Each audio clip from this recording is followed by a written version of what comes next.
think I made a mistake before. It's the pre-budget consultations that have been going on. So welcome back. We started right here on the Observer with yours truly, Mikey K. And joining me from the UNC headquarters for the first interview is Minister of Foreign and CARICOM Affairs, the Honorable Sean Sobers. Good evening to you, sir. Good evening, Mikey. Good evening to your viewers. Thank you for having me on It's this a evening. it's a pleasure having you on. I think by now everyone has heard the news. Kamala Prasad Visesa is again for another term the political leader of the United National Congress, and Yes, that of course unopposed. She has unopposed. on for a new term. What's the feeling like down there? Give us an idea. Well, I think you and your viewers can judge based upon the feedback that you're hearing right now. An environment of euphoria, of contentment. Persons are excited, and we are very much now more than ever focused on moving forward as this chapter has been closed and the party basically, essentially has endorsed the leadership of Mrs. Prasad Visesa, not only as Prime Minister of Trinidad and Tobago, where she was given that mandate on the 28th of April, but now continuing in the post of political leader of the United National Congress. She said she made it quite clear, of course, sometime back at a Monday night report. If you want it, come get it. If you want to challenge me, step forward. She said it was open to each and every one, but yet still unopposed. I think that basically we can say and confirm that no one took God out of their thoughts to think about putting their hat in the ring. Well, that is true, and I mean it also signals to the country that the UNC remains a very strong democratic party, and we had our processes engaged from the national executive perspective after having a meeting, putting the relevant machinery in place to host an election. The relevant timetables as it pertains to nominations were also duly advertised, and persons were well aware as to when the deadline was, and no announcement was made by anyone, especially in this case the designated authority, being the Elections Management Committee, that was charged with that responsibility to do so by 4 p.m. this afternoon. And so at 4 p.m. this afternoon, when no one filed nominations against the political leader, other than the political leader herself, the Elections Management Committee, as authorized by the Constitution, made the relevant announcement, and Mrs. Prasad Visesa was the lone candidate. She was the candidate unopposed, and based upon that, and pursuant to our Constitution, they would have endorsed and signaled and authorized her as the duly representative, the duly political leader of the United National Congress, duly authorized leader of the of the United National Congress. Now, from a personal perspective, I want to ask you, what is it about her leadership that really and truly, that you seem to gravitate to, and best of all, embrace? For me, boy, there are so many things, Mikey, and to your audience. But one of the things that stands out is the fact that she has always been someone that I can go to, and she's nurtured a lot of the dreams and aspirations that I've had. She's been someone to give me the advice required to go out there and execute accordingly in a successful way any challenges that I may have faced, not only political challenges, but individually in my own personal life. She's been someone that I could lean on and point me in the right direction. And I think politically, for me, one of the lowest points that I think I may have been on would have been after the general 2020 election, when I was not successful. I poured my heart out in that election. And one of the very first persons to call me minutes after 8 o'clock, 8:30 that night, when the results came in and I was unsuccessful, was the political leader. So in the midst of all that was occurring on that day in August in 2020, she still found the time to place the phone calls, provide me with some words of support. And that type of tether, that type of connection continues to this very day, where we have that relationship where she continues to give that support, continues to give advice, stellar advice. And as I said, that the genesis of my contribution, not only in terms of my professional career, but also in terms of my personal life. We are very close. She's very close to my family. And we love the fact that she's a part of our family now, both politically and personally. Yeah, very much so. Now, it's been a few weeks. I mean, some people have been calculating it. It's less than 100 days. You've been, of course, sitting there, the Minister of Foreign and CARICOM Affairs. How has that experience been in this short space of time? Well, it's been a very wonderful experience, quite testing as well, too. I am very grateful, one, to have, as I said before, the advice and the leadership of the political leader in terms of running the ministry. But also, equally, I would want to say, and definitely not to leave them out, the staff of the ministry plays a very pivotal role. I have an excellent permanent secretary who's taken on the mantle from a very great permanent secretary that we had before who sat in the position for a number of years. But this current permanent secretary we have, he has a lot of experience in trade and international investment, which is a large part of foreign affairs that people overlook. They think foreign affairs is just a talk job.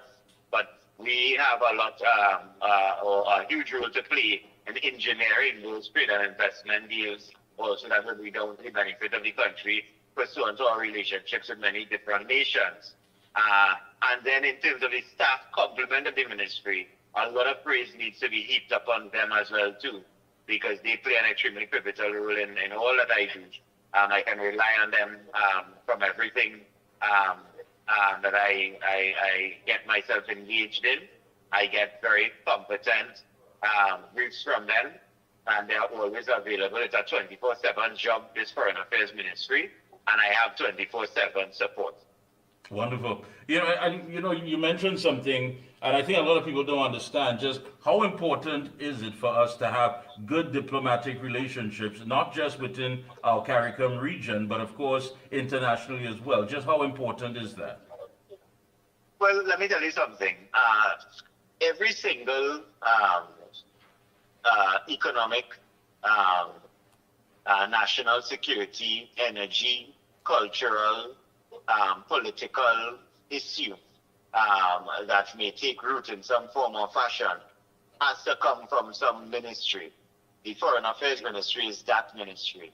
We ensure that, one, we find a fertile ground for all of those other ministries to operate, and two, we also shadow the process to ensure that we don't trip any diplomatic relations that may have existed with other countries before. So what happens is we have to ensure then that if country A is engaging with us, we ensure that the parameters of that engagement does not for any form or fashion offend country C, D, E, or F down the alphabetical line.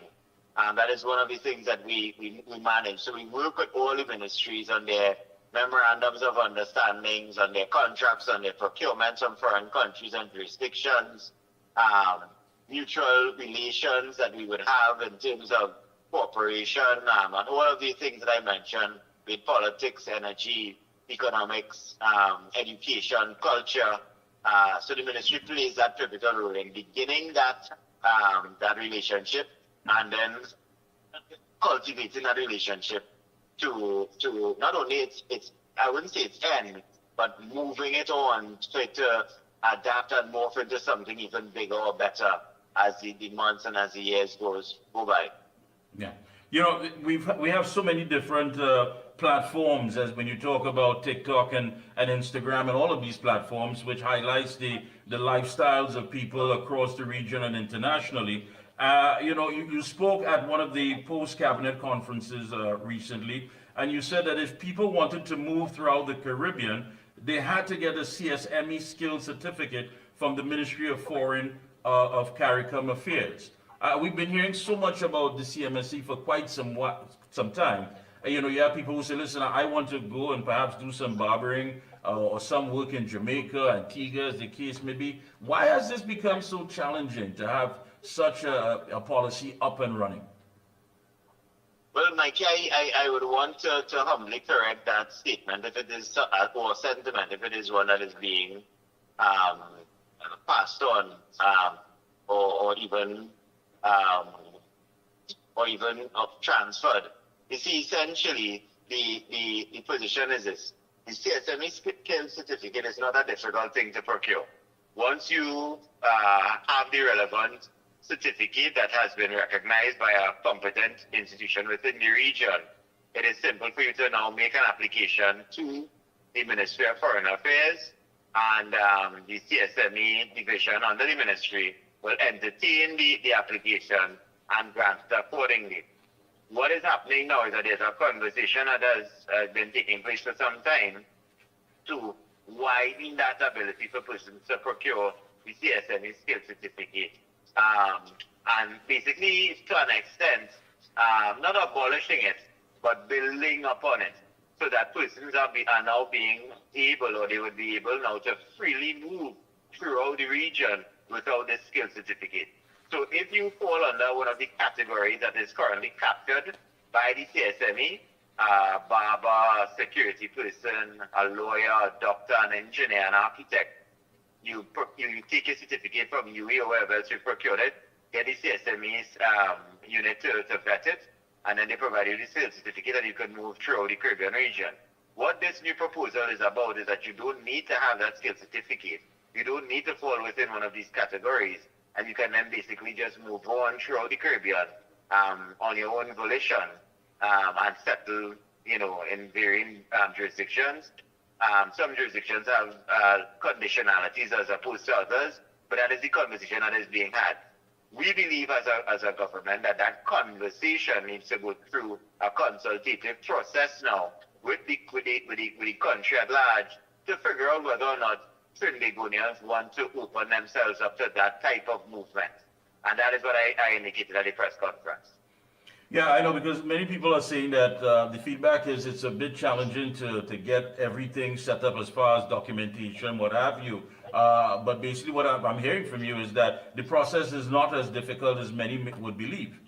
No, very, very easy as a matter of fact. And the personnel at the ministry, they are very, very, they facilitate all forms of applications. And they engage with persons. When they send in their application, they treat it expeditiously. Sometimes for the week, I sign over 60 CSME applications that come to my desk. The team at the ministry works overtime to ensure that persons are successful. So it's not a difficult venture at all. Right. You also mentioned about a major issue. I know there's a lot of activity going on where you are, but many people are still weighing in on this, the whole UK visa situation, which of course you said was brought about by neglect from the former administration. Can you give us an update on how things are coming along with that? Well, it's a work in progress, but yes, you're correct. This situation really, the genesis of the situation found itself based upon certain information that came to the last administration sometime in around November or December of last year. And based upon an alert that came to them, that if no intervention would have been made by the previous administration, the British would have been left with no option or alternative but to impose this visa restriction. And nothing was done by the previous administration in relation to that warning, in relation to that information. And it was left to linger for some time. And then in March, without having any other option, the British imposed the visa restriction. So we are now working assiduously. We took the first step by forming an interministerial cabinet committee to look at the issue, to come up with some suggestions that we believe are tangible to possibly have the British reconsider their position. We had a meeting with them, or at least 2 meetings with them thus far.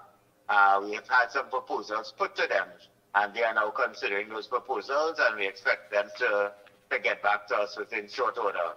There is a position that they are going to forward to us within a matter of days, maybe a matter of weeks, that I think would reflect some degree of content by the population, and it will be the foundation for us to continue to build They by no means did this thing as a knee-jerk reaction. As I said before, Trinidad and Tobago under the last administration was given sufficient time to deal with it, and they paid no heed, so we are now in the position we are in currently. All right. As a matter of fact, one of the folks that are locked on us is asking the question, of course, to deal with folks in terms of those who are seeking asylum to escape being a victim of crime. There's one individual always locked on, always listening, who had to take his entire family and flee to the UK, and hopefully he would like to return home as soon as possible. Can you repeat the question, Mikey? The excitement in the background. Yeah. I understand. Here. No, one of our avid viewers are asking about the people who are seeking asylum to escape being a victim of crime. We know that's an issue. He had to flee this country with his entire family, and would like to know if anything at least is being, dealt with to help with this situation. Well, that's a very tricky question, so that I won't be able to answer that. I mean, is it that he's already left? I don't know. Yes, he has left. Yes, he's out of the country. Right. He's out. And where is he currently at? He's in the UK, as a matter of fact. Right, so that, I suspect that the UK authorities are treating with his concern. Yes. So that if that is the case, then I won't be able to comment on that. That's something that the UK authorities would be more able to answer on, and they would be better poised to so do. I wouldn't want to comment on that because it's not a Trinidadian issue. It's an application that has been made to them, and they're really the relevant authority to make comments, any comments on that. All right. And in dealing with the situation, they will, of course, need some information from his home country. No, that information wouldn't come from us. As a matter of fact, as I said, it would come from them. There's an application that is made, and that application has the veracity of the same has to be vetted by the UK authorities, and they do so in their own way without assistance from Trinidad and Tobago in relation to that. All right, wonderful. How do you then? Many people are weighing in and talking about that. It seems as though we're no longer being given that embrace when it comes to traveling. You talk about Bermuda imposing the visa regime on citizens of this country and what have you. Yeah, but that's not true, though. Unfortunately, Bermuda is a country that is airlocked. Insofar as to get to Bermuda, there's really only 3 airlines or 3 countries that you will have to fly through to get to Bermuda, which is the UK, the US, and Canada. And because Trinidad and Tobago nationals require US, UK, and Canadian visas, in order for you to go to Bermuda, you need to procure one of those, and that is what it has put us in that position. But as I commented when I had a lengthy discussion with the Premier of Bermuda, Mr. Burke, he said to me, if a Trinbagonian citizen is on a boat and he finds himself in Bermuda, Bermuda will not turn him away because he does not require a visa to come to Bermuda. That is the reality of the position. Beautiful. Yeah, because, there's so much talk being bandied about, and you would notice, of course, once you're in the arena, you would hear people making whatever narrative that may be for their own political agenda or for their own gain, as if to say that we have been given this diplomatic black eye for whatever reason, that our citizens are being, not being, should I say, accepted at certain borders. But I'm glad that you cleared that up. That's a big misconception. I know there's a lot of other things that you're dealing with. Some you may not be able to dive right into. But for the past few weeks that you have been there has been some success stories, and you have been able to deal with some low-hanging fruits. If you could please share that with us. Yes, so again, we attended the CARICOM Heads of Government. There were a number of issues that were raised. There have been some bilateral agreements that we were able to execute and engage with persons who attended. We had a lot of lengthy meetings and successful meetings with Austria, who was there. We had a successful meeting with Jamaica. We had a successful meeting with St. Kitts and Nevis, Antigua and Barbuda. We've had some discussions with Bermuda as well, too, with the very same Bermuda. We continue to work with our CARICOM partners to ensure that regionalism is at the forefront of our minds. We've had some engagements with the Venezuelans as well, too, and the Americans as well, too. We've had engagements with many, many, many nations: Japan, the European Union, Spain. We've had engagements with CAF. We've had engagements with the UACS, the ACS. So there are a lot of things on the burner right now that we have cooking that I think Trinidad and Tobago will be quite proud of once we're able to successfully bring those things to fruition. We've had some high-level meetings with members of the Middle East, and I think within the next couple of weeks, we'll be in a position to make some very positive announcements based upon those relations and meetings that we've had with persons from the Middle East. I know a lot of Trinbagonians are very much interested in that, especially our Islamic community, but it will also benefit Trinidad and Tobago as a whole once we're able to make those types of announcements. But Trinidad and Tobago remains the place to be. No matter what the detractors may say about our positions around the world, we are still globally accepted as one of the premier nations within the Caribbean. We share that spotlight with all our Caribbean partners, but we are viewed as one of the spots to be. We continue to have good relations regionally and internationally. And I know for certain, especially based upon our political leader, our Prime Minister, Trinbagonians have nothing to fear. Their government is working very assiduously for them. Minister, I want to thank you so much this evening for giving us some insightful information. I mean, it goes to show you that, when you have all these different narratives and people trying to get political traction and get political mileage out of a story, that the amount of things that have been stated. And here it is that you were able to come on and, of course, clear the air on many of these matters. We're glad to know that you're conversing with our counterparts, the people across the region and internationally as well. And I want to say to you, keep up the good work along with your entire team of the ministry. And again, we will be checking in with you periodically. Of course, and I mean, a simple visit that we went, well, it's not so simple, but a very high-level visit within our first month, 6 weeks of office, would have been having one of the world's greatest superpowers, India, the Prime Minister of India, population of 1.6 billion, the largest democracy in the known world, to visit Trinidad and Tobago. A state visit which has brought significant goodies to Trinidad and Tobago, which would bear themselves out within the next couple of weeks.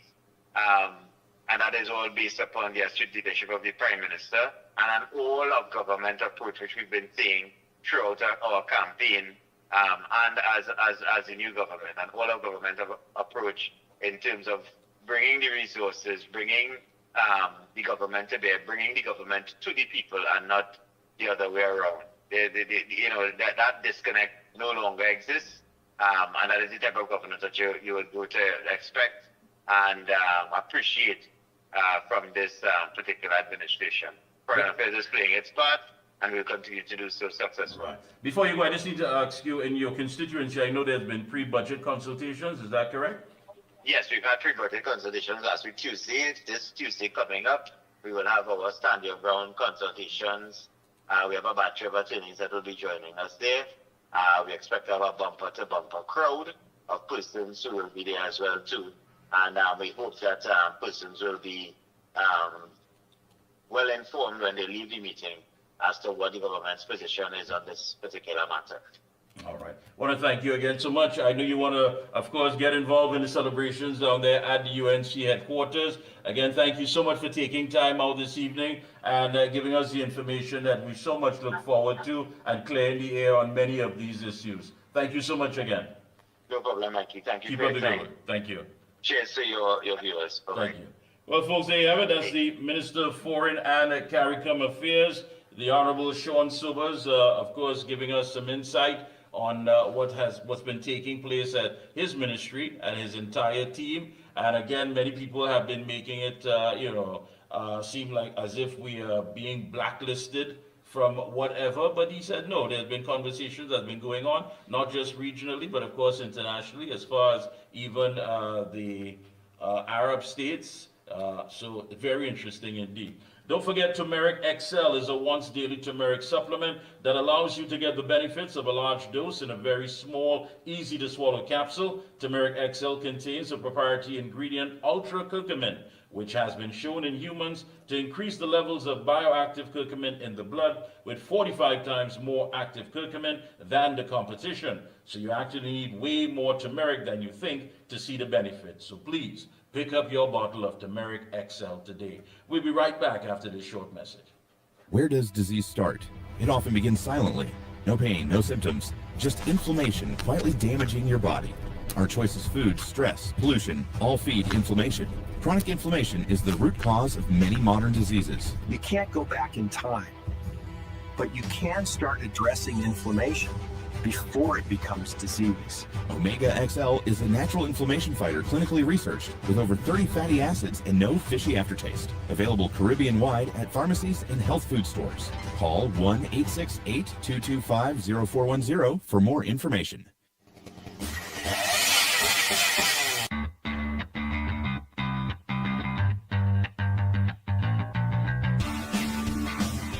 Husqvarna, a global leader in outdoor power equipment, known for its high performance, durable and innovative products, tested and proven by generations of professionals. Full after sales and service support whenever you need it. Contact Provar Distributors Limited, 223-9438 to find a dealer near you. If you live with diabetes, your pancreas works overtime every single day. Between our rich foods and busy lives, chronic inflammation can sneak in, stressing the pancreas and raising the risk of complications. Over time, inflammation can damage these cells, making blood sugar harder to control. Protecting your pancreas from inflammation is a smart way to support healthy blood sugar management. Backed by science, Omega XL is a natural anti-inflammatory with over 30 free fatty acids, proven to help reduce inflammation at its source. Learn more online or ask your local pharmacist. For all top quality and affordable hardware supplies, no one beats Midland Hardware, located number 97 Eastern Main Road, Aruca. Midland stocks the #1 brands in hand tools, garden tools, water tanks, power washers, generators, water pumps, kitchen and bathroom faucets, along with face basins and toilet sets, blocks, lumber, steel, sand, gravel and topsoil. Also check out Midland for steel windows and assorted designs of metal curtain rods. Everything for home and business projects. Payments via links, credit cards, online payments, or cash on delivery. WhatsApp 327-7761 or call 646-2144. Open every day from 8 a.m. From foundation to finish, it's all at Midland. Is high blood sugar the root cause of diabetes? Most people think high blood sugar is the problem. The truth, it's inflammation. Insulin resistance is the root cause of diabetes. Reducing that inflammation is key. Omega XL is a natural option. Not fish oil, but a patented green-lipped muscle extract with over 30 fatty acids, including EPA and DHA. Clinically studied, backed by over 30 years of research. Stay tuned. Omega XL. Power your health. When you say TNT's construction boss, then there's only one company, Lacroix Construction Services Limited, specializing in general construction, industrial maintenance, manpower resources, transportation and lifting, and equipment rental, excavators, bulldozers, dump trucks, lighting systems, and everything for your project. We have affordable prices. Call now 267-0000 or 431-0012. Lacroix Construction Services Limited, TNT's construction boss. And we're back. Thank you so much, Master Control. And we'll be joined by a lady who is no stranger to the Observer. Always a pleasure to have her on, really and truly. Let me say a pleasant Sunday good evening to political analyst Dr. Indira Rampasad. Good evening, ma'am. Hi, Mikey K. How are you? Well, a lot better hearing your voice, I must say. It's good to have you on as always. And I think by now you know that the UNC Election Management Committee has announced that the Honorable Prime Minister Kamala Persad-Bissessar, SCMP, is the duly elected political leader unopposed for a new term. Does that come as a surprise to you? Not at all. So one wouldn't have expected anyone to dare to oppose her, given her resounding victory at the general elections on April 28th. And it would have been normal for her to win, even if she had opponents. And in the past, she had opponents. She won every time, and she won landslide victories, whether it was one opponent or two. She flogged them all. So this news is no surprise to me at all, none at all. So it is expected, and I want to take the opportunity to heartily congratulate her on her re-election as political leader of the UNC. Yeah, quite an audience turnout at the crowd turnout at the headquarters. We have some pictures up on the screen and what have you. What does this mean? I mean, we're talking about someone, and I think she opened up on the campaign. The last general elections recently held. And she said, listen, I have been politically battered, politically bruised, but I've stood here strong, I've taken it all, and with a sense of, feeling vindicated after all was said and done, she's still there. I mean, she's still there, and she still has that full support. What does it mean going forward? It means that she's managed remarkably to hold the party together, even in opposition and amidst all the naysayers, all the negativities from the naysayers, that she's inelectable, that she can never be in government again, that she's lost all these elections. One of the things we as political scientists always say is never say never. I think she's a master strategist. I think that the April 28th general election, apart from the faux pas of the PNM and the mess that they found themselves in and mess that they left the country in, I think the victory was also largely due to her capacity to strategize and her experience, bring enormous experience. She's been in the trenches in the opposition for ages, as far as we can remember, going back to the 80s, I believe, with the NAR and then ULF, UNC. So she's been in the trenches. She's fought for, in the 90s, she fought for the deputy political leadership. She fought against Carlos John and Ramesh Lawrence Maraj, and she flogged both of them in that election, if you would recall. So, she's got tremendous tenacity and stamina. That is very clear. Despite her frail, what she calls, frail outlook, the mind is working very, very well, and that is obvious when she comes to the podium, to the forum, in the public arena, that her mind is working very well. So, I think she has a solid 5 years ahead of her as Prime Minister. And I think opposition leadership is every 3 years, if I'm not mistaken. And so she's probably will weather another opposition leader election, for all that we know. Sorry, political leader election. Yeah. So for all that we know, she may weather another one. But we'll see what will happen in 5 years after her elected term as Prime Minister. What stands out most of all, I had Minister Sean Sobers on, Minister of Foreign and CARICOM Affairs. I asked him from a personal perspective, his relationship with her, and he said, listen, it's something rather close. He said that when he lost in the elections before, that is, he felt bad, but she was there to pick him up and give him that inspiration and let him know, listen, the fight continues. I mean, she seems to have that, gift to connect with people on a level that, when you look at it, many leaders don't seem to have that emotional outreach. Is it fair to say, is it because she's a woman, or is it that she has a greater sense of understanding of what people would need and how to assist them? I think she has a gift. And, good leaders are not easy to come by. And good leaders have to remain focused on the issues at all times. I'm a leader myself, Mickie. I'm leader of a union. I'm head of political science at UE. And in a lot of ways, I have to lead my members too.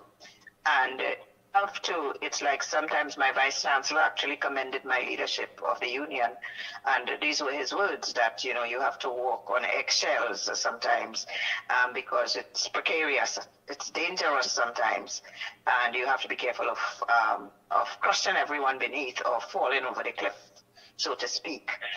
But one of the methods that she uses, I notice, and I sometimes learn from it, is you remain focused on the issues. You don't get sidetracked with all the bacchanal and all the nonsense. Yes, there is time for politicking. There is time for, you know, the old talk and the hustings. But when it comes down to the brass tacks and you have work to do, and you have to get the work done, you have to be focused. You also have to let those around you know, and without being a bully and without being a hog, that you're serious. You have to be firm and assertive without being aggressive. You know, so this is what I mean. It's your tenterhooks, and you have to undertake this balancing act, because it's easier to be prime minister when you are not. You know, I did a presentation when Obama was going up for the presidency in 2008 at UE, and this was the title of my presentation. It's easier to be president when you are not. Similarly, it's easier to be prime minister when you are not. In other words, when you're in opposition, you can speak about all the things that you would like to see change, that you would like to do. But when you're in the hot seat now and you have to do it, you have to appease multiple stakeholders. So she will have UNC constituents on the one hand, but she also have the national community, the nation, and as prime minister, that is her focus, not just the UNC constituents, that is at the party level. Okay, then there is also the regional stakeholders and the international stakeholders. So we have international politics at play. I heard you talking about the UK visa and all that just now with the Minister of Foreign Affairs. Prime Minister has a critical role to play. She would have to keep advising her Foreign Affairs Minister, who was just with us there, Mr. Subas. She also has to advise all her other ministers. So there is also the local dimension, you know, the local stakeholders, her ministers, her MPs, her senators. She has to guide them. She has to guide them along what she considers to be the right, the sensible, and the reasonable path, you know, and rational. They have to be rational. Not so much emotions. You can't bring too much emotions into this mix, Mickie K. Sure. You have to be rational at all times, and you have to be level-headed, which means that you have to eat well and you have to sleep well at the same time. Because if you're under a lot of stress and under a lot of anxiety and you are on a medication, you know that the brain processes are affected. So I personally stay away from coffee and caffeine because I believe that it would affect my brain negatively. But that's me personally. Yeah. I know a lot of people use it. But I think that she really has to be commended. She's inherited a terrible state of a country with an economy in shambles, with crime galloping out of proportion. She's keeping true to her word in terms of some of the legislation that she wants to enact. And we're really hoping, Mickie K, that would help with the crime situation. I think she would eventually get the economy right. She has a lot of good advisors, and I like the way she's going forward with it. Yeah, you know, you spoke about the fact that she has inherited quite a lot. I mean, let's take, for example, the CPEP and the URP issue. When you talk about the amount of money that has been spent, I don't want to use the word wastage if I do in commas, but a lot of wanton wastage and what have you. How then can she get a hold of that? I mean, the horse has bolted out of the stable. It has created somewhat of a social culture where people expect to get these things because perhaps it was political favors or political handouts. How difficult would it be to rein it back in and get it back on track? So, Mickie K, I always believe that we are all granted an intellect and a mind to think. And so what is needed for URP and CPEP is a solid proposal for sustainable employment. This is not, that you're gonna have temporary employment. You keep them busy for a while, and then what? And it's the same thing with the OJTs, because many of my graduates are getting these 2 years, which they can only get 2 years maximum OJT, and then afterwards they cannot find jobs. So they have to now think through. She needs a proposal, a good solid proposal of how to create sustainable employment. And it would require some of these URP or CPEP workers are not highly educated, like my UE graduates, for example, and they would need training. They would need to be trained. I mean, even if it is trained in cutting grass through mechanization, for example, rather than doing it manually, being able to drive the tractor to cut the grass. They will need some expertise to come in there, so that they can have sustainable employment, and they would be able to send their children to school and support them, support their families, and their life and livelihood generally. Which also brings me to the whole issue of the labor situation. Right. I know the public servants are waiting anxiously for their increase. And WTU workers, we have a lot of other unions that didn't settle. My union is waiting patiently as well. We settled, and the increase was enacted, but the back pay has not yet been paid. So they're waiting patiently for the back pay. Many of them thought that it would be paid in June, because this is what the campus management had promised. Government, however, had changed, and I had to advise that due to the change in government, there would be a delay.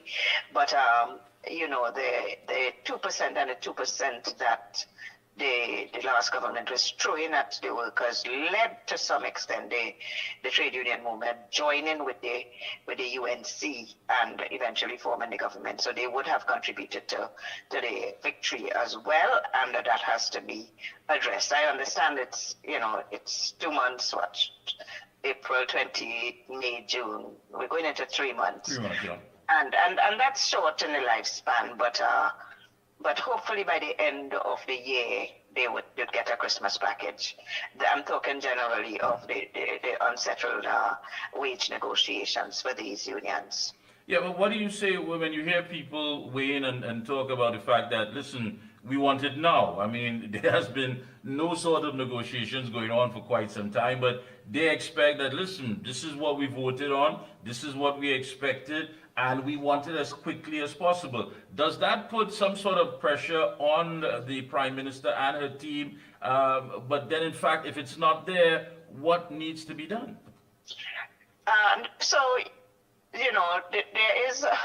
There's a level of thinking that when you elect a government, they have to give you everything you want immediately. And in reality, and this is why I say we have to always be rational and reasonable, and as citizens as well, not just as leaders, but as citizens as well. They just came in. They had to review the state of the economy. And in the first month, they were giving us feedback on that. We know that there's like some $18 billion deficit. We see massive amount of wastage, wastage of money going down the drain. The rentals, a huge rental cost, which many, opposition members enjoyed. They have to now try to recoup some of that waste. They also have to try to generate income, which she's doing with her energy drive, reopening a Petro Trinidad proposal, and other initiatives, ties with India, and I'm sure she's going to forge ties with some other countries to generate revenue for the country. This doesn't happen overnight. It cannot happen overnight.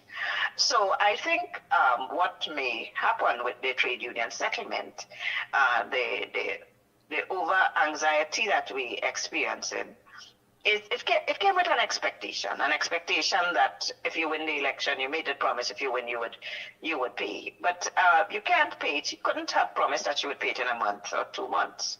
So they have to wait a little bit, let them strategize, let them find the money. And I really believe that they have every intention of fulfilling their obligations to the union and their promises. I really do believe that. I can't see Prasad Bisesa coming on platform night after night, making these promises and now reneging now that she's in government. She's not the type to do that. Yeah. Yeah, and you know, I agree with you on that. I think that, you know, she has been making it quite clear that, you know, what the plans are, but again, time is needed to get these things implemented. I mean, there may be some low-hanging fruit, but if you had to look at the amount of time, as you said, it hasn't even been 3 months as yet, yet we hear about so much of the accomplishments, what is taking place. That, I think that speaks volumes. Yes, it's remarkable how much they have done, and they've all hit the ground running. In addition to which, they've been facing severe flooding. And, you know, the floods and they require the energies and the, you know, all of them coming together to try to deal with this, because this is an immediate and emergency crisis that they have to address. People are losing their entire homes, all their belongings and whatnot in these floods. And they've had to deal with more than one spate of floods since they came in addition to this economy in shambles and this crime situation. So, you know, a little bit of patience, I think, would go a long way. For the citizens themselves, even if they didn't vote to the government, just wait a little bit, and you know, good things come to those who wait. So I think they're on the right path. I believe that they're all very, very eager to enact change, positive change. She has a very strong team, and you know, I have to say that when they were being sworn in, I was quite impressed with the team that she has. When I saw the swearing in particular, you know, even though, you know, they were going up for candidates, but you actually see them holding ministerial portfolios, and I thought to myself, okay, this is a solid team, and I think the population can have some trust and confidence in their capacity to deliver, which is what they're waiting on, which is what the citizens are waiting on. They're waiting on them. You know, I think you're right.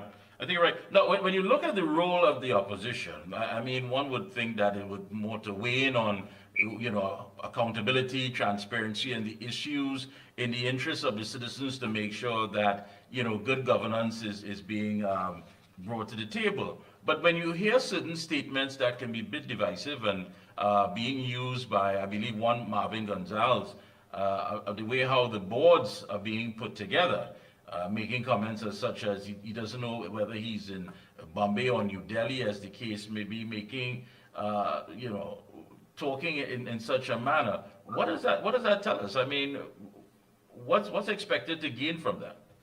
What that tells us is that you have nothing better to say. You have nothing better to say. You just suffered a crushing defeat in an election of which you were a part. Everybody complaining, and people complain about the composition of the boards under the PNM too. You know, there are a lot of people who were excluded, and you know, there were complaints. There were that kind of complaints as well.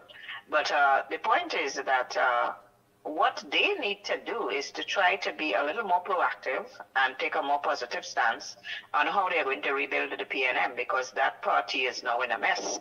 And as it is divided. And, you know, there's a Stuart Young faction there, and there's a Penny faction there. And that kind of divisiveness does not augur well for a party in opposition, because you can end up staying there in the political wilderness for a long time. And as we know, in Westminster system of governance, winner takes it all. When you're in opposition, you're really in the doldrums. So I think they have to strategize on how they're going to build the party.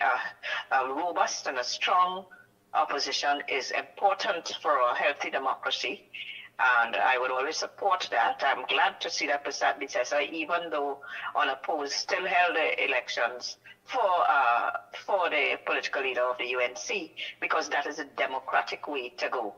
The PNM learned that lesson, and they themselves follow suit when they had the internal elections, because the formula that Keith Rowley was trying to foist on the PNM supporters and on the population of you know, unilaterally appointing Stuart Young as Prime Minister does not work.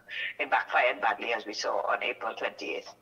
Yeah, and again, the issue of communication. I mean, you hear so many people talking about the fact that a lot of the media reports are a bit skewed. They're biased. They're not in balance when it comes to their reporting. You even had the Minister of Economic Affairs, Minister Kennedy Sowatsing, who had to deal with the fact that Mr. Imbut claimed that under this administration, that unemployment has risen. I mean, we were talking about less than 3 months. Now, when information like this is being bandied about, people are going to get the wrong idea. They're going to be looking at the wrong narrative. How does that, do you think that communication is something that needs to be tightened and tightened quickly as possible? Yes, I believe so. I believe that the government also has some media at their disposal. They have TTT, they have one that was previously CNMG under the partnership, and they might have to reformulate that whole media house. The media has a critical role to play in reporting unbiased news, but I don't know who is listening to Mr. Imbert. In any event, I don't know who is listening to him. He won his seat, but he was by no means a favorite in the last government. So to talk about the unemployment rate rising in 3 months, is he adding CPEP to that? Is he calling that unemployment?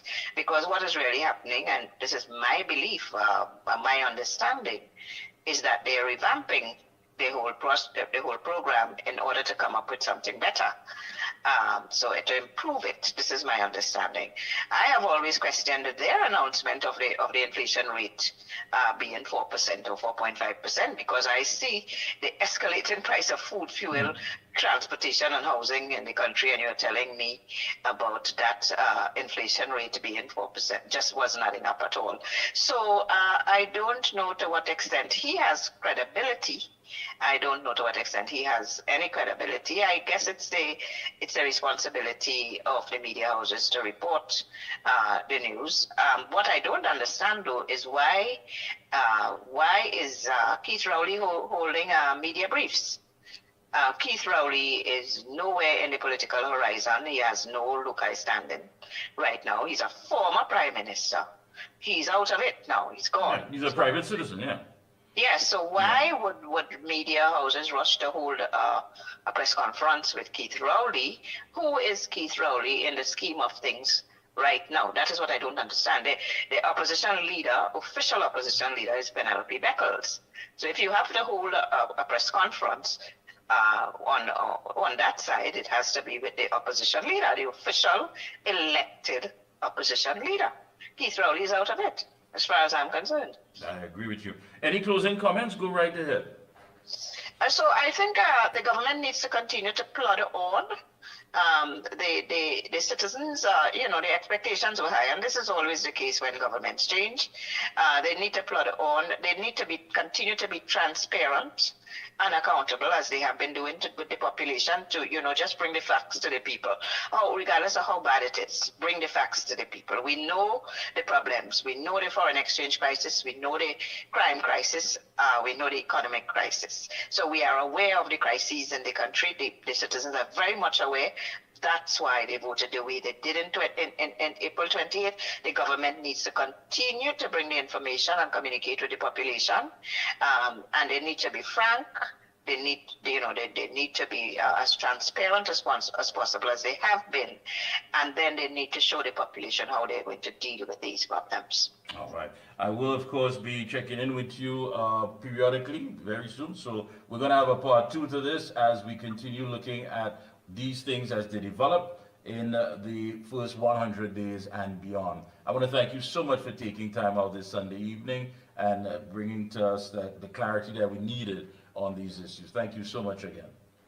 You're most welcome, and thank you very much for having me again. Thank you so much.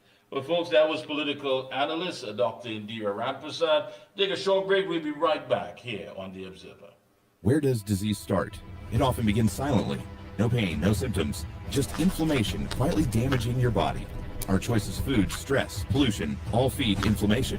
Chronic inflammation is the root cause of many modern diseases. You can't go back in time, but you can start addressing inflammation before it becomes disease. Omega XL is a natural inflammation fighter clinically researched with over 30 fatty acids and no fishy aftertaste. Available Caribbean-wide at pharmacies and health food stores. Call 1-868-225-0410 for more information.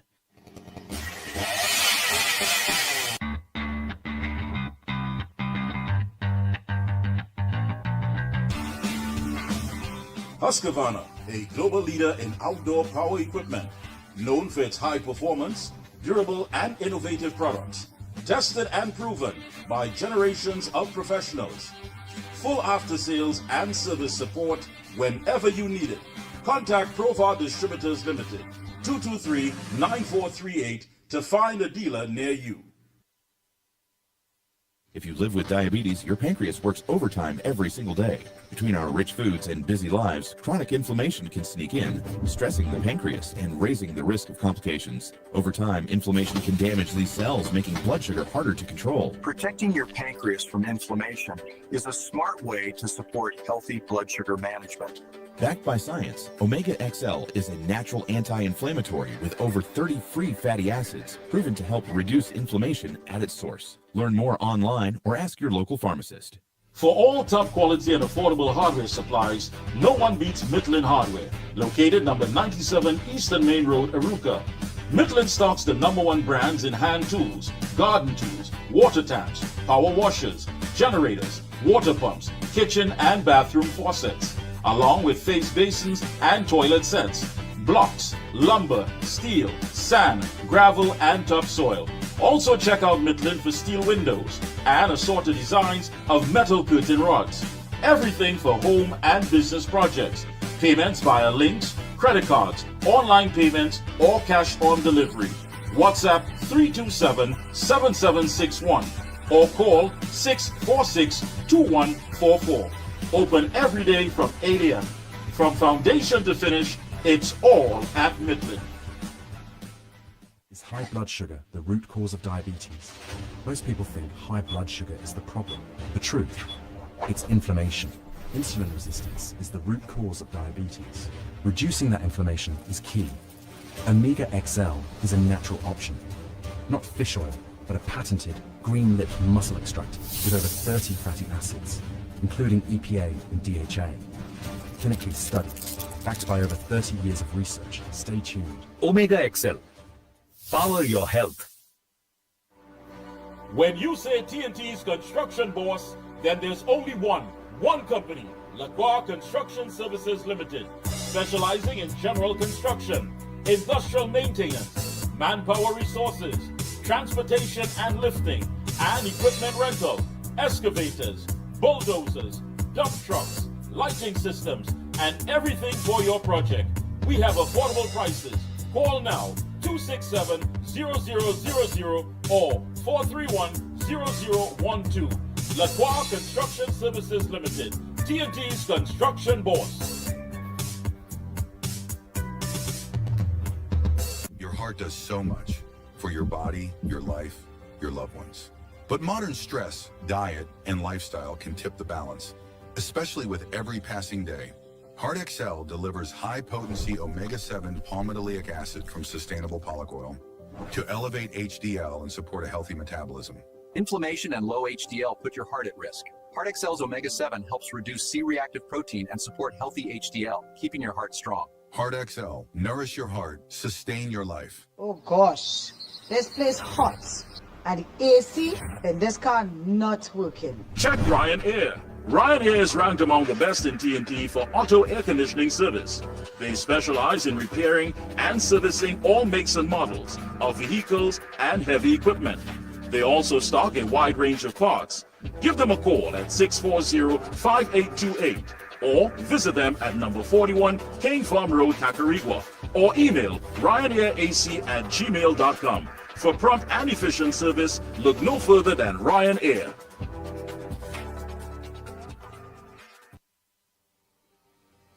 Dust from the Saharan desert, over 6,000 kilometers away, travels across the Atlantic to our little island, filling the air we breathe with tiny dust particles that can trigger an inflammatory response when inhaled into the lungs.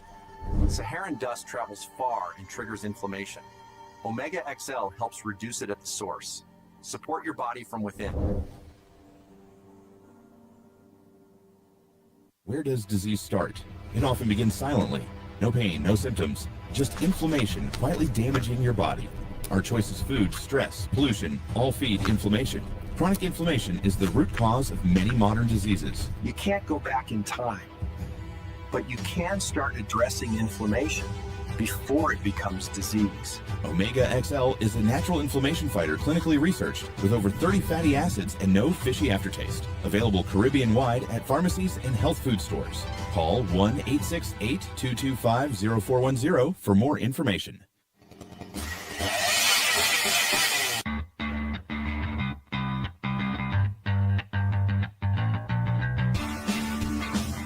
Husqvarna, a global leader in outdoor power equipment, known for its high performance, durable and innovative products, tested and proven by generations of professionals. Full after-sales and service support whenever you need it. Contact Provar Distributors Limited, 223-9438 to find a dealer near you. If you live with diabetes, your pancreas works overtime every single day. Between our rich foods and busy lives, chronic inflammation can sneak in, stressing the pancreas and raising the risk of complications. Over time, inflammation can damage these cells, making blood sugar harder to control. Protecting your pancreas from inflammation is a smart way to support healthy blood sugar management. Backed by science, Omega XL is a natural anti-inflammatory with over 30 free fatty acids, proven to help reduce inflammation at its source. Learn more online or ask your local pharmacist. For all top quality and affordable hardware supplies, no one beats Midland Hardware, located number 97 Eastern Main Road, Arouca. Midland stocks the #1 brands in hand tools, garden tools, water tanks, power washers, generators, water pumps, kitchen and bathroom faucets, along with face basins and toilet sets, blocks, lumber, steel, sand, gravel and topsoil. Also check out Midland for steel windows and assorted designs of metal curtain rods. Everything for home and business projects. Payments via links, credit cards, online payments, or cash on delivery. WhatsApp 327-7761 or call 646-2144. Open every day from 8 a.m. From foundation to finish, it's all at Midland. And we are back. Thank you so much, Master Control. And joining us is a man who is no stranger to the Observer. I know he's in the midst of everything that's taking place at UNC headquarters at this time. Let me say a pleasant good evening to the Minister of Agriculture, Land and Fisheries, Senator the Honorable Ravi Ratiram. Good evening, sir. Hello, good evening, Mikey, and good evening to all our listeners out there. That's right. Of course, the UNC Election Management Committee has made it quite clear the Honorable Prime Minister Kamla Persad-Bissessar, SC MP, is the duly elected political leader unopposed for a new term. What's the feeling? Yes, definitely. What's the feeling like down there at headquarters, Minister? Well, it's an evening of joy at the party headquarters. Hundreds and hundreds of supporters came out this evening in support of our political leader, and the only person who has demonstrated the knowledge, the experience, the ability to pilot Trinidad and Tobago through these turbulent times that we have inherited from the previous administration to steer us on that road and on that pathway to sustainable development. So we are very happy. This evening we celebrate the re-election of our political leader and the best Prime Minister of Trinidad and Tobago, the Honorable Kamla Persad-Bissessar. You know, I had the Minister of Foreign and CARICOM Affairs, Senator the Honorable Sean Sobers, as well as political analyst Dr. Indira Rampersad, and you know, I wanted to get a personal perspective of what it means to to look at all that Mrs. Kamla Persad-Bissessar has achieved after taking so much political bruises and political scars, and she's still standing. What does she represent for you, Minister Ravi Ratiram? I'll tell you something. Our Prime Minister has always been a voice for the voiceless and a defender of the people, representing the downtrodden, those who have been marginalized and victimized. And there has been a realignment with portfolios. The LSA would have been placed under the Ministry of Agriculture, Land and Fisheries to deal with the spontaneous settlers, what they would have traditionally been called squatters. And I recall many years ago, previous administration would have attempted to evict, to bulldoze people's homes and so forth. And it was Mrs. Kamla Persad-Bissessar who stood up for those squatters and who defended the rights of those squatters. And she piloted the Squatter Regularization Act so that persons would have a place that they can call home. That is just one of the many stories I could share with you of why I say she's a defender of the people, along with many others. And when you look at what she has done for children who have been waiting for life-saving surgery, for children who would have, their parents would have to do raffle and barbecue and cake sale and donation sheet so that they will be able to raise funds for their child to go away and get life-saving surgery. When Mrs. Kamala Persad-Bissessar became our Prime Minister, on the first account, the first act of that she did was to introduce the Children Life Fund. However, over the last 10 years, we have seen that the previous administration delayed in the approval of certain children, certain applications, and some of these children, had to suffer an ill fate. And the first thing that she did when she returned as our Prime Minister is she expanded the portfolio of disease and illnesses and conditions that children would have been affected by, so that more children can benefit from this Children Life Fund. Mrs. Persad-Bissessar continued to support all those who have been oppressed, marginalized, victimized, and feel as though they are abandoned and neglected. And now today, with a government being led by the Honorable Kamala Persad-Bissessar, Trinidad and Tobago can enjoy the victory. Because when UNC win, when Ms. Kamala Persad-Bissessar wins, all of Trinidad and Tobago is going to win. Well said indeed. I know it means quite a lot for you. I know you've had quite a hectic day as well. I mean, you're now leaving headquarters, and earlier today you were in Rio Claro. Give us an insight. Oh, yes. Yes, sir. So yes, I was in Rio Claro today. I was there last night in the budget consultation with the Member of Parliament from Mayaro.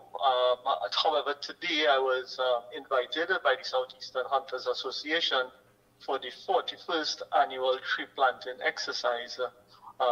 So we would have donated some fruit trees, and I went down with my team there. I met with the game wardens. A part of the Ministry of Agriculture, Land and Fisheries is our forestry, our forest reserve, and our game wardens, and conservation of wildlife, hunting association, and all those things fall under the Ministry of Agriculture. So it was really a wonderful experience to join with the Southeastern Hunters Association this evening in their 41st annual tree planting exercise, because at the end of the day, our wildlife is a resource that exists out there that we need to also give back.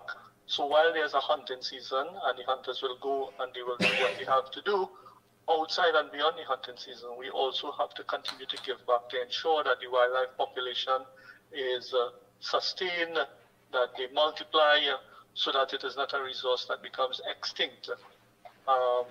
I had the opportunity to chat a little with our game wardens and with the hunters, and to identify some areas in which we can help and we can assist, because something that was very interesting is that the honorary game warden program that would have been in existence for many years, from January this year, when it would have expired, nothing was done by the former administration to continue with those honorary game wardens.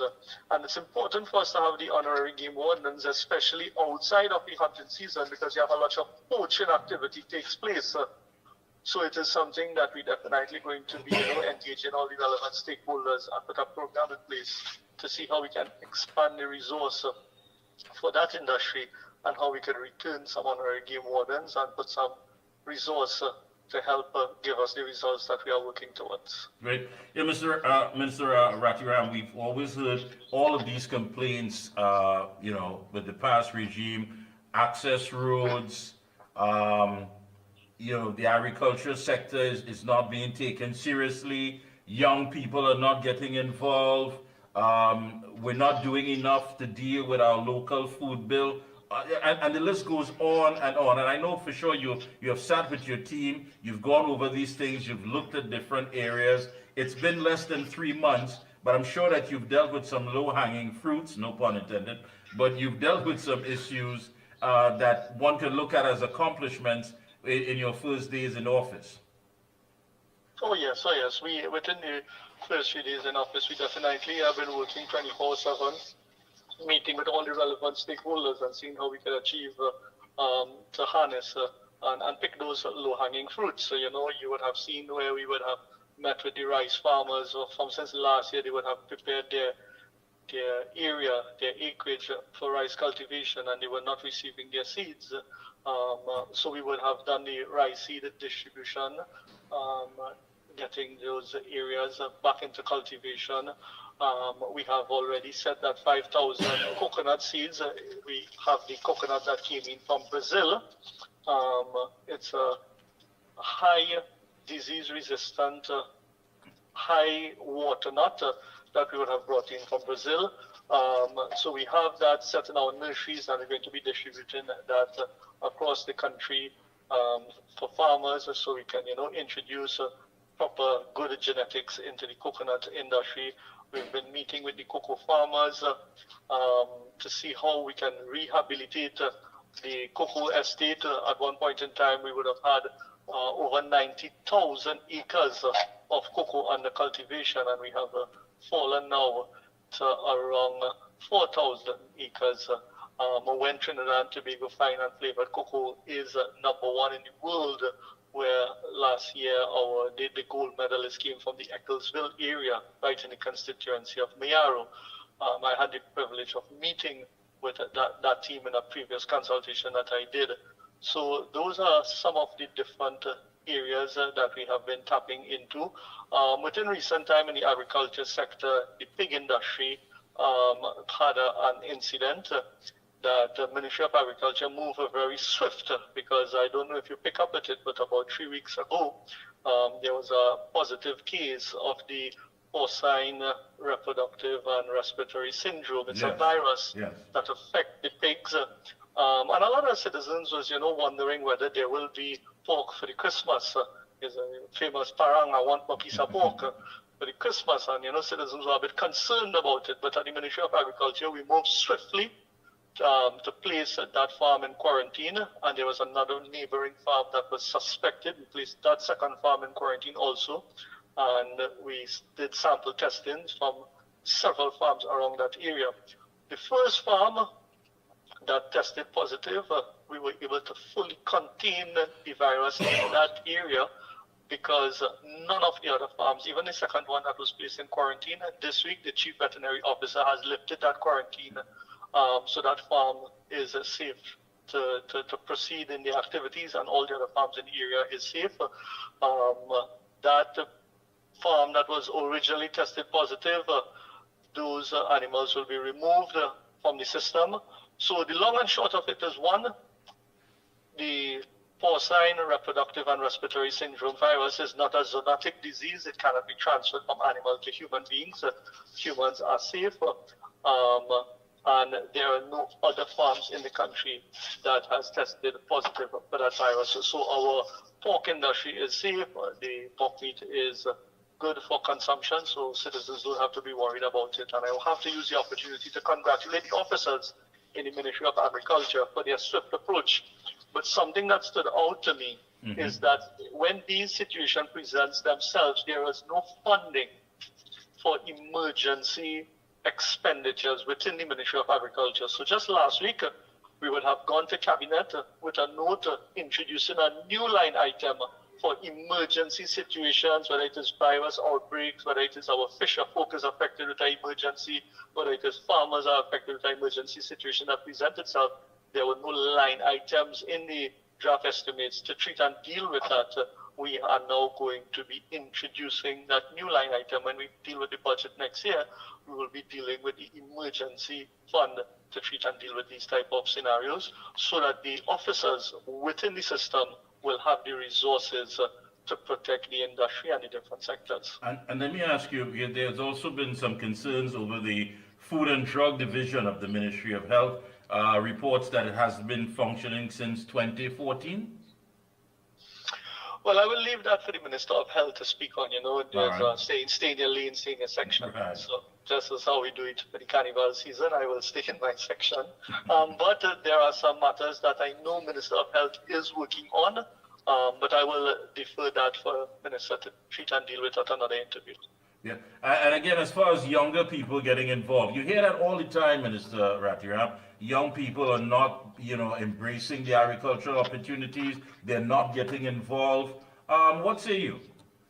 Well, I will say that in meeting with the rice farmers, I was privileged to meet one of the Akalu's grandchildren who he was 19 years of age, and I met another person 22 years of age in the consultations that I was having at my ministry with different farming groups. And what I recognize is that agriculture is becoming so attractive to young people, especially when we are looking at introducing new technology into agriculture. There is something called freight farming that we have not really discussed as yet with the public, but it is something that we are doing some significant research into freight farming to reduce our food import bill, because we import a lot of things into Trinidad because of the climate that these grains and these commodities are produced in cooler climates and so forth, and in environments where we have to import some of these things. Freight farming is going to create the environment that will give us the lights, the climate, the water, the weather, everything. It's going to replicate that through the process of freight farming, and it is something that I'm certain those young people are going to be very much involved with. So instead of having them going out into the traditional style of agriculture, into the hot sun and the back-breaking exercise, using things like hydroponics, using indoor farming technology, it is something that we are going to make extremely attractive for not just young people, but anyone who wants to get involved, especially like the single mothers who may not have much time to go in the garden and do work in the backyard and so forth. It is something that can be it's recycled containers that will be retrofitted to do special products. We use the vertical farming technology, and even containers can be placed on top containers. But I will do a full presentation on the freight farming exercise as we go forward.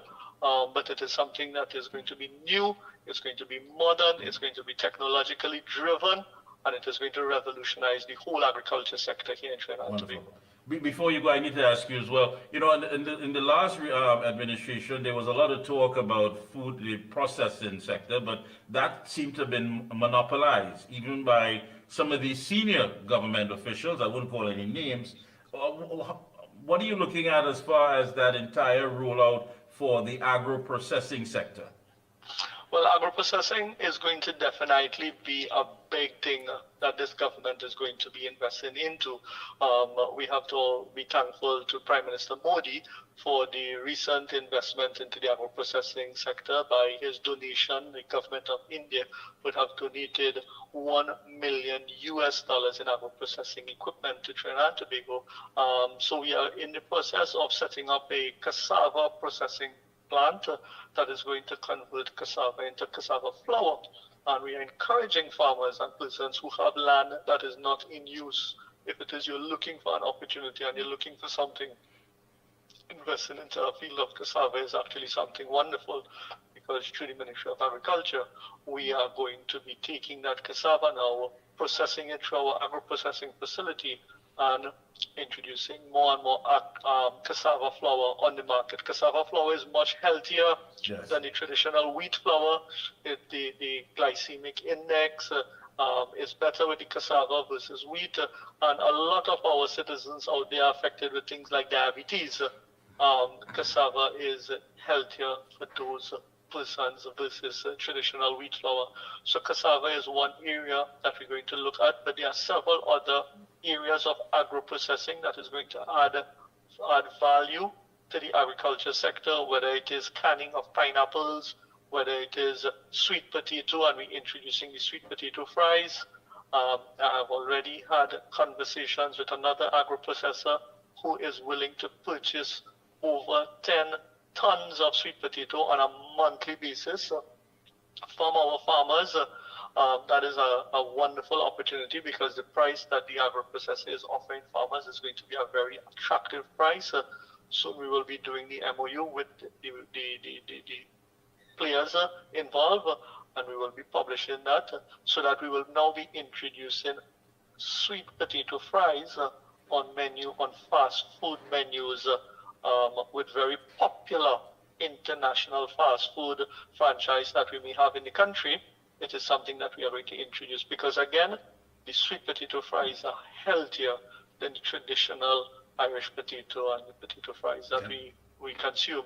So what we are looking at is, one, we are looking at boosting the industry and boosting production, getting more and more lands into cultivation, and then adding value to the sector through the process of agro-processing, of course. Wonderful.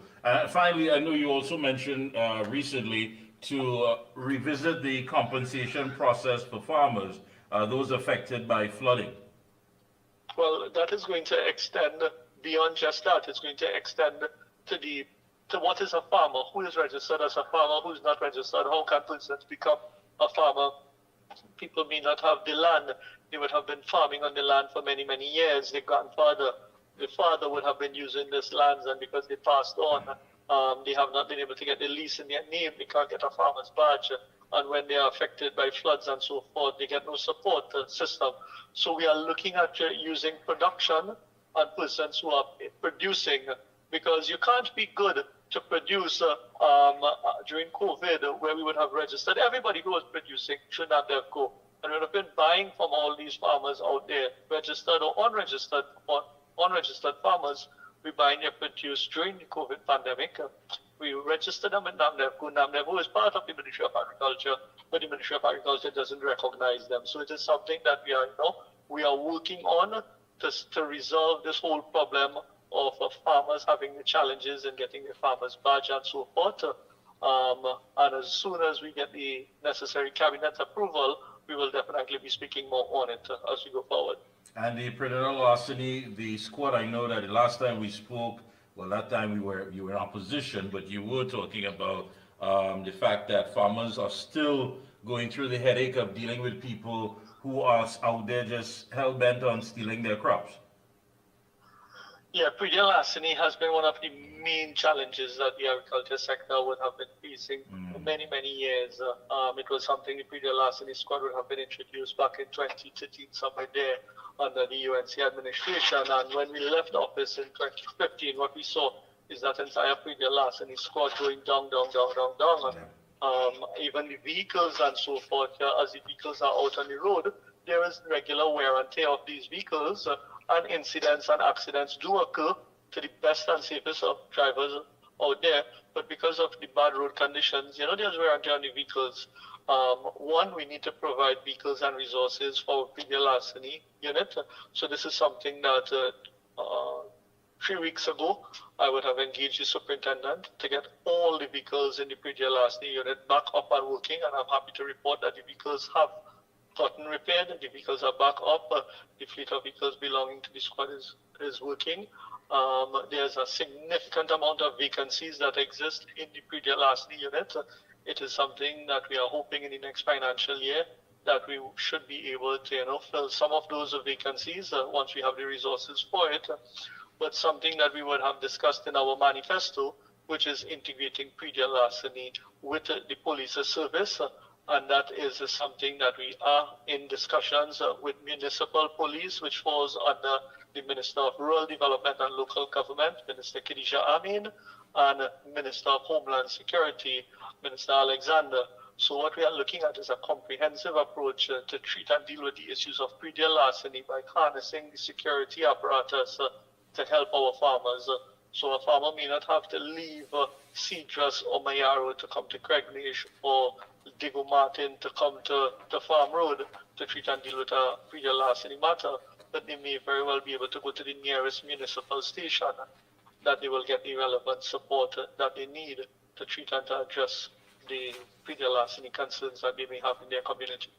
All right. Minister, any closing comments?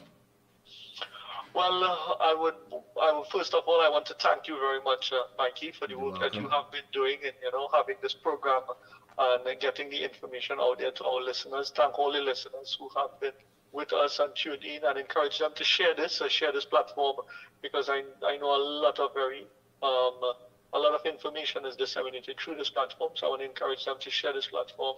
I want to say that, while everything else can wait, agriculture cannot wait. So true. Agriculture is something that contributes to our food security. This evening, we're looking to see what we're going to eat for dinner. We're looking to see what we're going to eat in the morning for breakfast. Food is something that is life. So we all have a role to play towards our national food security. And I look forward to working with all the stakeholders and all persons who wants to get involved in agriculture. Because the price of goods continue, in the market, the price of goods based on supply and demand continue to fluctuate to lows and high, that we need to find a way to regulate these and to control the increase in price of agricultural commodity. For us to do that, we need all hands on deck. So I welcome persons out there who want to get involved in agriculture. I welcome them to shoot me a line, send me an email, even if you can't, to get me and send a message to our social media platform.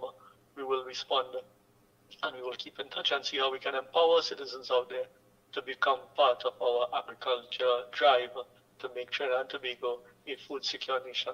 Thank you so much. Keep up the good work, Minister. We'll be checking in with you periodically. Thank you so much for taking time out to link with us here this evening. Thank you very much, my brother. And all the best out there to our listeners, especially for the Emancipation holiday that is coming up. I want to use the opportunity to send warm Emancipation greetings to all our brothers and sisters out there. Thank you so much. Same to you. Thank you. Yeah, but folks, that was the Minister of Agriculture, Land and Fisheries, Senator the Honorable Ravi Ratiram. Take a short break. We'll be right back. Where does disease start? It often begins silently. No pain, no symptoms, just inflammation quietly damaging your body. Our choices: food, stress, pollution, all feed inflammation. Chronic inflammation is the root cause of many modern diseases. You can't go back in time, but you can start addressing inflammation before it becomes disease. Omega XL is a natural inflammation fighter clinically researched with over 30 fatty acids and no fishy aftertaste. Available Caribbean-wide at pharmacies and health food stores. Call 1-868-225-0410 for more information.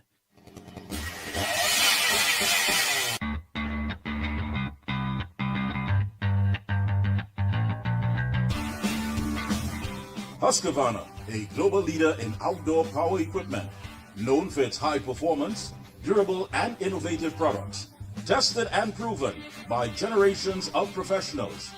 Full after sales and service support whenever you need it. Contact Provar Distributors Limited, 223-9438 to find a dealer near you. If you live with diabetes, your pancreas works overtime every single day. Between our rich foods and busy lives, chronic inflammation can sneak in, stressing the pancreas and raising the risk of complications. Over time, inflammation can damage these cells, making blood sugar harder to control. Protecting your pancreas from inflammation is a smart way to support healthy blood sugar management. Backed by science, Omega XL is a natural anti-inflammatory with over 30 free fatty acids, proven to help reduce inflammation at its source. Learn more online or ask your local pharmacist. For all top quality and affordable hardware supplies, no one beats Midland Hardware, located number 97 Eastern Main Road, Aruca. Midland stocks the #1 brands in hand tools, garden tools, water tanks, power washers, generators, water pumps, kitchen and bathroom faucets, along with face basins and toilet sets, blocks, lumber, steel, sand, gravel and topsoil. Also check out Midland for steel windows and assorted designs of metal curtain rods. Everything for home and business projects. Payments via links, credit cards, online payments, or cash on delivery. WhatsApp 327-7761 or call 646-2144. Open every day from 8 a.m. From foundation to finish, it's all at Midland. Is high blood sugar the root cause of diabetes? Most people think high blood sugar is the problem. The truth, it's inflammation. Insulin resistance is the root cause of diabetes. Reducing that inflammation is key. Omega XL is a natural option. Not fish oil, but a patented green-lipped muscle extract with over 30 fatty acids, including EPA and DHA. Clinically studied, backed by over 30 years of research. Stay tuned. Omega XL. Power your health. When you say TNT's construction boss, then there's only one company, Lacroix Construction Services Limited, specializing in general construction, industrial maintenance, manpower resources, transportation and lifting, and equipment rental, excavators, bulldozers, dump trucks, lighting systems, and everything for your project. We have affordable prices. Call now 267-0000 or 431-0012. Lacroix Construction Services Limited, TNT's construction boss. Your heart does so much for your body, your life, your loved ones. But modern stress, diet, and lifestyle can tip the balance, especially with every passing day. Heart XL delivers high-potency omega-7 palmitoleic acid from sustainable pollock oil to elevate HDL and support a healthy metabolism. Inflammation and low HDL put your heart at risk. Heart XL's omega-7 helps reduce C-reactive protein and support healthy HDL, keeping your heart strong. Heart XL, nourish your heart, sustain your life. Oh gosh, this place hot. And the AC in this car not working. Check Ryan Air. Ryan Air is ranked among the best in TNT for auto air conditioning service. They specialize in repairing and servicing all makes and models of vehicles and heavy equipment. They also stock a wide range of parts. Give them a call at 640-5828 or visit them at number 41 Cane Farm Road, Tacarigua, or email ryanairac@gmail.com. For prompt and efficient service, look no further than Ryan Air. Where does disease start? It often begins silently. No pain, no symptoms, just inflammation quietly damaging your body. Our choices: food, stress, pollution, all feed inflammation. Chronic inflammation is the root cause of many modern diseases. You can't go back in time, but you can start addressing inflammation before it becomes disease. Omega XL is a natural inflammation fighter clinically researched with over 30 fatty acids and no fishy aftertaste. Available Caribbean-wide at pharmacies and health food stores. Call 1-868-225-0410 for more information.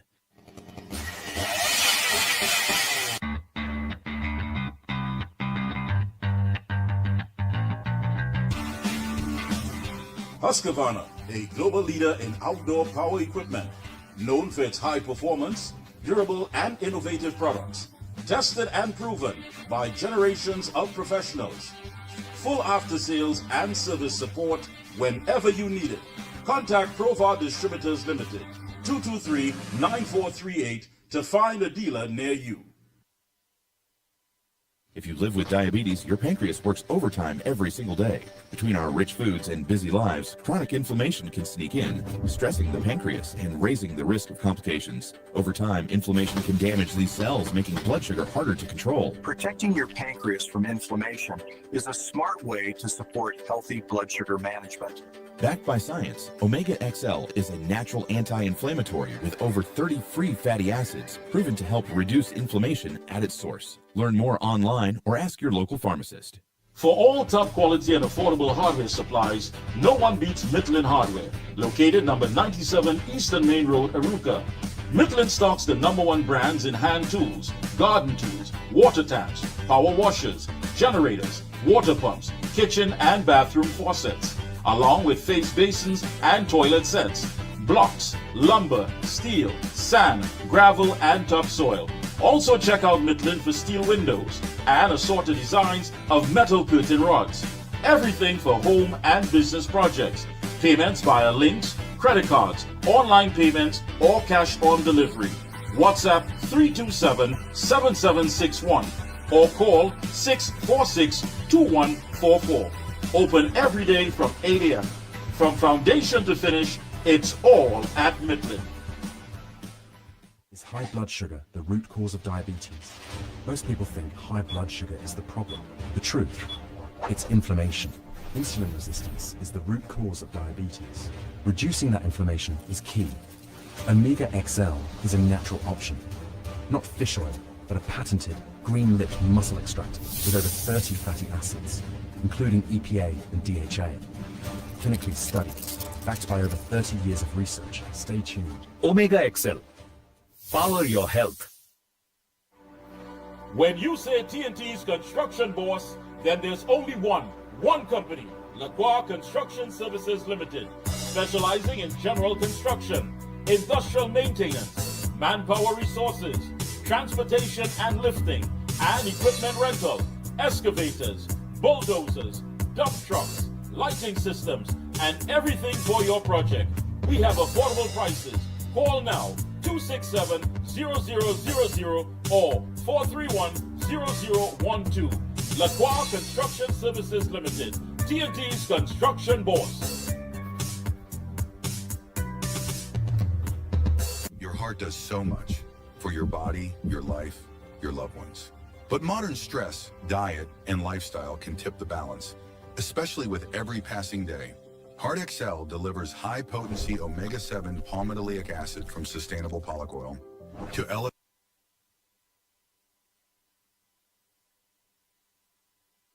Yes, indeed. We are back. Looking on at the pictures there. Hey, don't forget, folks, Omega XL. Our bodies are under stress from environmental toxins to work stress to poor food choices and low nutrients in the food we eat. Our bodies are under a lot of stress, and all of these can lead to high inflammation levels, and excessive inflammation can lead to a large number of health problems that cause pain and damage to the body. Pick up your omega-3 fatty acids that help the body reduce inflammation, so pick up your bottle of Omega XL today. Hey, the lines are open. Let me open the lines. We were supposed to get in touch with the minister in the Ministry of Housing, Senator the Honorable Philip Alexander, but he says he's conducting a Stand Your Ground conference at Queen's Hall, and he does apologize, but the lines are still open. We're going to get him in here. So the lines are open, 225-9790, 225-9790, and for those of you wanting to make a WhatsApp call, 494-0938, 494-0938. Get it on the inside. As you can see, put it up again there, Master Control. It was quite a crowd down there, boy. And I know we have some footage too, so, everybody may have left look at people that came out. And those of you now joining us, perhaps you didn't hear the news, but the UNC Election Management Committee announced after 4 p.m. today, July 27th, 2025, that the Honorable Prime Minister Kamla Prasad Bisesa, SCMP, is the duly elected political leader unopposed for a new term. Yes. Again, the lines are open, 225-9790. You can make your WhatsApp calls, 494-0938. Those of you have been asking for the t-shirts and for the interviews later on. So if you need to check out any of our interviews, just go to our website, theobservertt.com. That's theobservertt.com, and you'll be able to get all the interviews. Today's interviews, this evening's interviews, will be, of course, later on tonight, or at least first thing in the morning. So remember, theobservertt.com. We'll tell you more about that. We won't be here next Sunday. So Master Control, at least you're hearing it live. We won't be here next Sunday, but we'll be back on the 10th of August, Sunday, August 10th, right here, same place. We are putting some things together, so we're taking some time to get it all ready for you. That's right, the Observer is moving up, up, up. Sky's the limit. So again, if you need to get more information, check out our website, theobservertt.com, and you get the info. The lines are open. Want to hear from you on the outside, 225-9790. And for you who want to make the WhatsApp call, 494-0938. This evening you heard from the Minister of Foreign and CARICOM Affairs, the Honorable Sean Sobers, political analyst, Dr. Indira Ramprasad, very interesting. She had quite a lot to say. And of course, you just heard from the Minister of Agriculture, Land and Fisheries, Senator the Honorable Ravi Ratiram. So a lot is taking place. And again, I think the importance here is having the Observer and programs like this that is going to bring to you the real information. I mean, if you listen to some people weighing in on the entire geopolitical issue and our diplomatic status, they're telling you that, oh, Trinidad, they don't want us anymore. People don't want us there. They're doing everything to keep us out of their country. And so, no, I mean, You heard the minister himself talking about the fact that he's been in discussions with many of our regional and international leaders, all the stakeholders involved. He's also dealing with the issue with that UK visa that many people have been complaining about. He shed some light on the issue with Bermuda, sorry, Bermuda and what have you.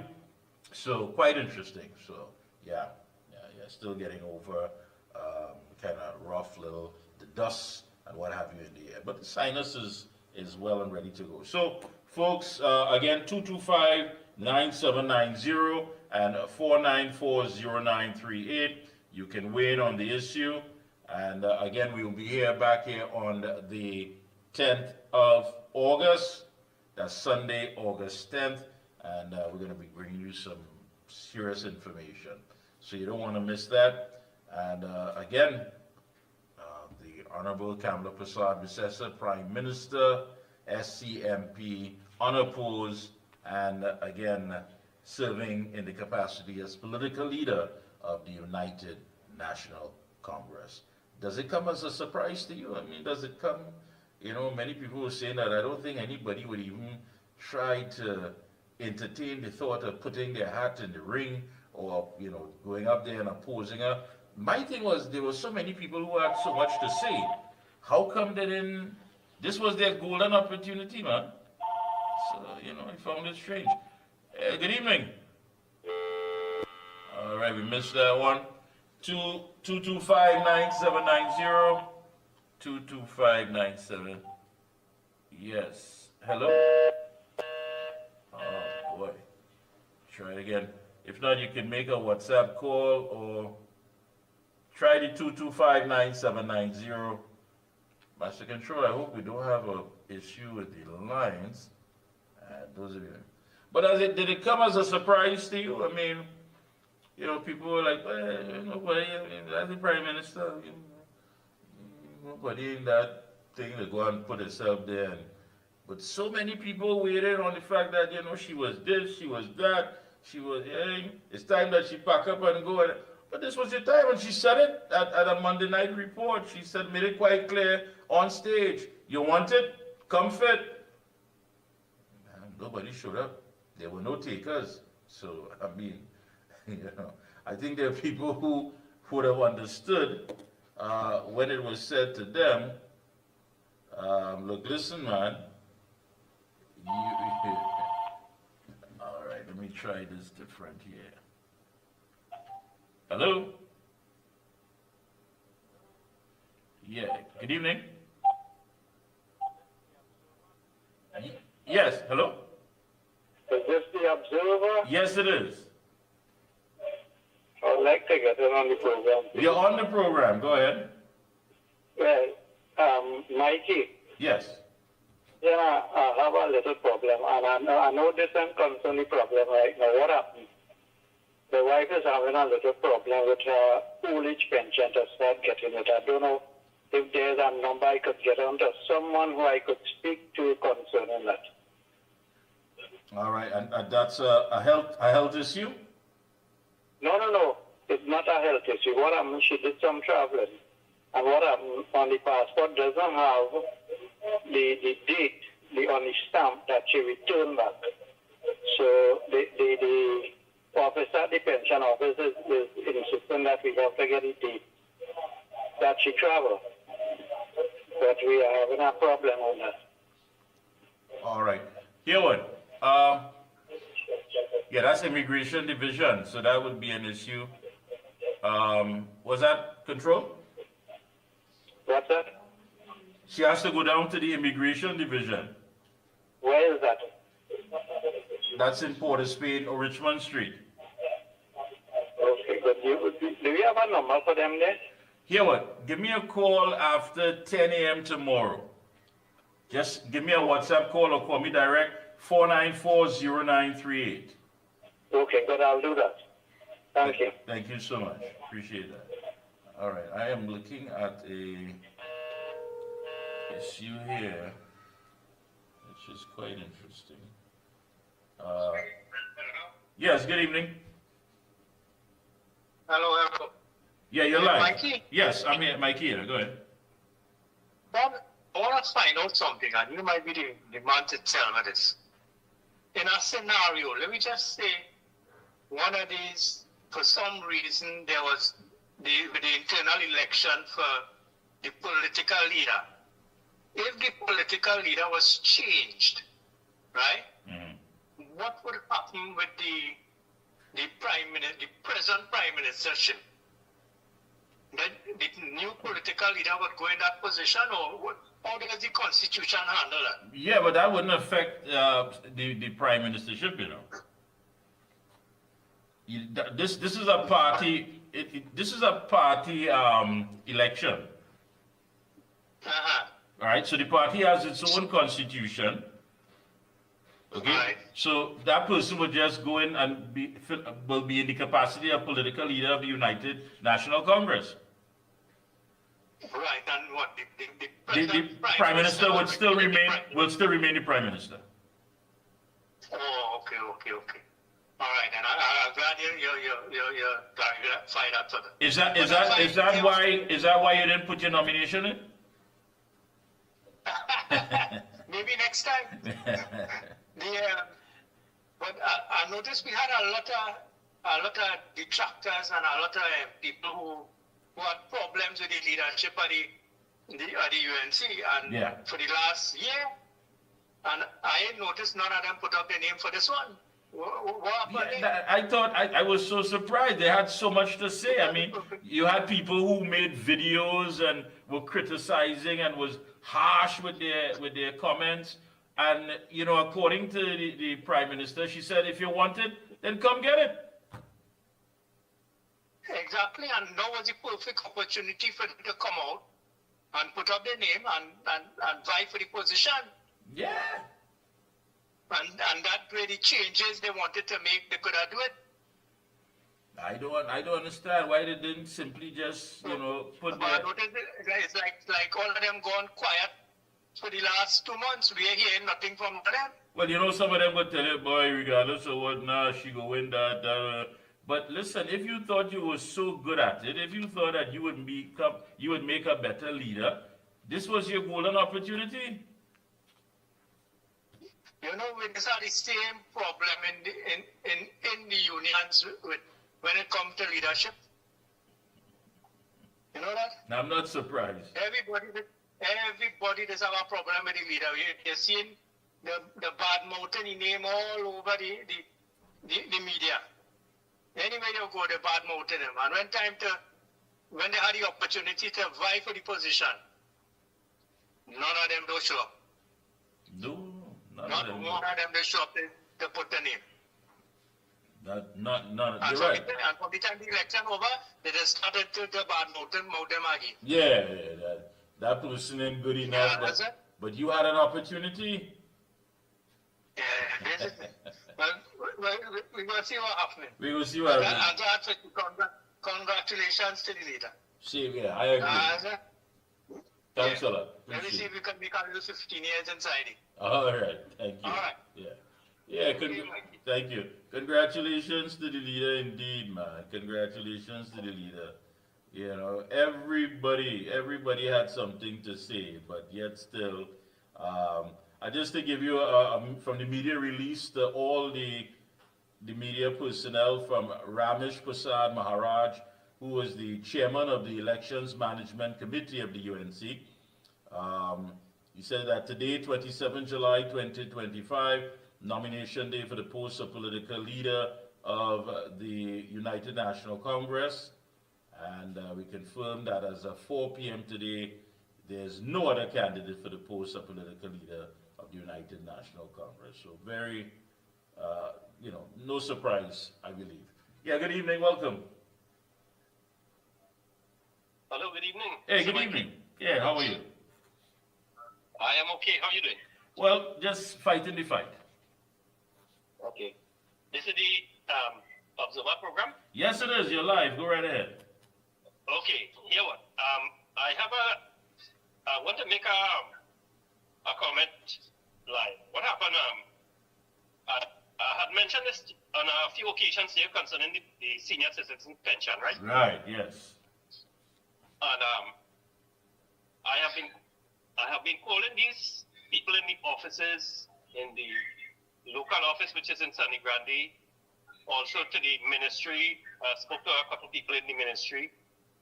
And when they called when we had called the local office, they said that my files is at the NID office, and they're waiting on the file. That is probably about 5 or 6 months now. And last week I had called them, and the same thing they told me again. I trying to figure out, well, what is the keep back with that files in the NIB office. Thank you very much. All right, thank you. And I know he's not the only one. I know he's not the only one. I know that people say that it takes time. Yes, it does take time, but I mean, how long? How long? And he has been trying his best to get this thing rectified, but yet still he's been getting a runaround. And all of this is new things that we're going to implement here on The Observer. I mean, I think it's unfair that many people get a runaround, but again, you know, listening to Dr. Indira Ramprasad, yes, we may have a culture that we believe that we expect to get everything at once, but that's not humanly possible. So we are going to try to see how much we can break up the red tape and the bureaucracy and get the issues into the hands of the people who have to deal with it. So I will be, of course, liaising with certain individuals to help, because we've had many questions. This guy that called about immigration is no surprise. There are people who simply don't even know the basics to go about and getting their passport.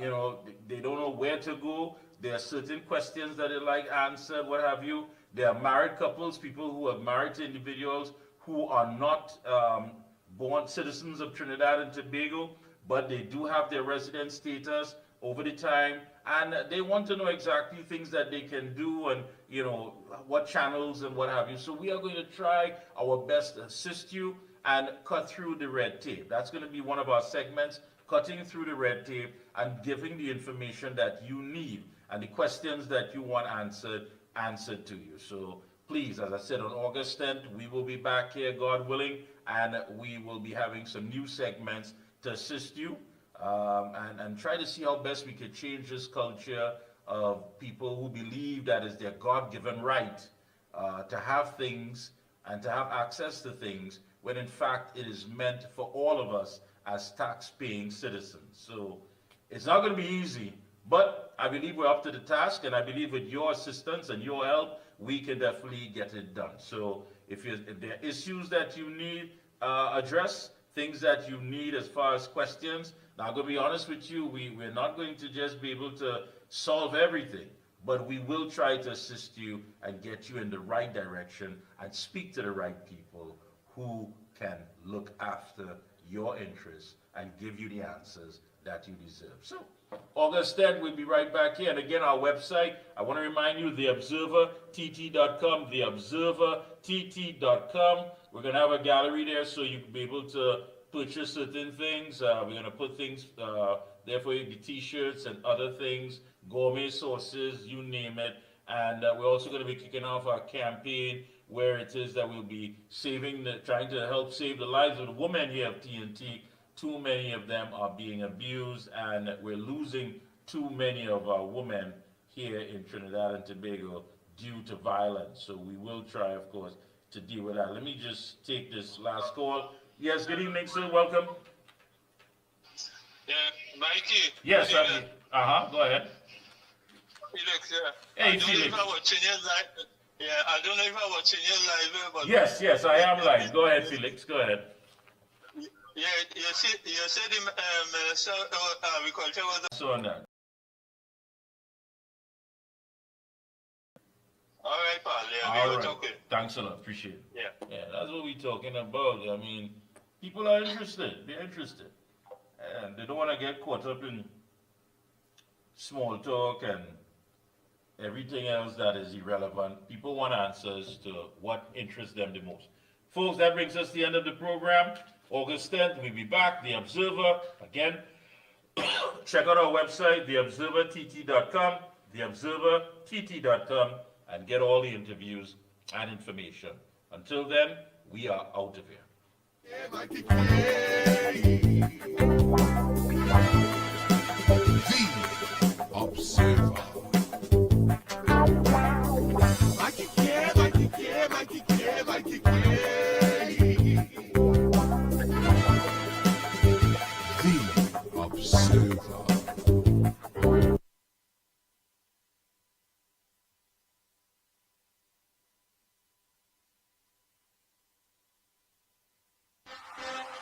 By overwhelming demand, unfiltered, not filthy.